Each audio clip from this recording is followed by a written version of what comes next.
আগুনের লেলিহান শিখায় পুড়ে ছাই কলোনির ঘরগুলো, সবকিছু হারিয়ে নিঃস্ব বাসিন্দারা। সোমবার ভোর 6:30টায় বলুয়ারদিঘির পশ্চিম পাড়ের জাফর কলোনিতে ভয়াবহ আগুনের ঘটনা ঘটে। এ সময় ধোঁয়ায় শ্বাসরোধ হয়ে প্রাণ যায় ইলিয়াস পারভিন দম্পতির।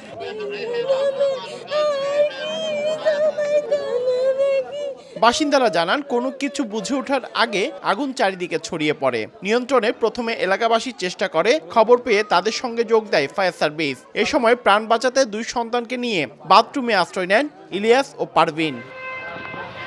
আগুন কিছুটা নিয়ন্ত্রণে এলে তাদের উদ্ধার করে চট্টগ্রাম মেডিকেল কলেজ হাসপাতালে নিয়ে যাওয়া হয়। সেখানে ইলিয়াস ও পারভিনকে মৃত ঘোষণা করেন চিকিৎসক। এ ঘটনায় আহত হয়ে চিকিৎসাধীন আছেন আরো 3 জন।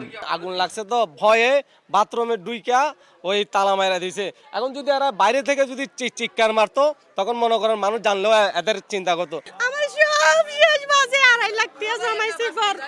কাগজপত্র কিছুই বাড়ি করতে পারেনি, বাড়ির দলিল বলিল সব ফুরে গেছে। আমার টাকা পয়সা সোনা চাঁদি যা ছিল সব এগুলো সরু গলি ও ঘিঞ্জি এলাকা হওয়ায় আগুন নিভাতে বেগ পেতে হয়েছে জানিয়েছে ফায়ার সার্ভিস। তাদের ধারণা বৈদ্যুতিক শর্ট সার্কিট থেকেই আগুনের সূত্রপাত। বৈদ্যুতিক থেকে আগুনের সূত্রপাত, খুব দ্রুত সময়ে নিয়ন্ত্রণ এবং নির্বাপন করে। অগ্নিকাণ্ডে কলোনির অন্তত 10টি ঘর পুরোপুরি পুড়ে গেছে। পার্থপ্রতিম বিশ্বাস, সময় সংবাদ, চট্টগ্রাম।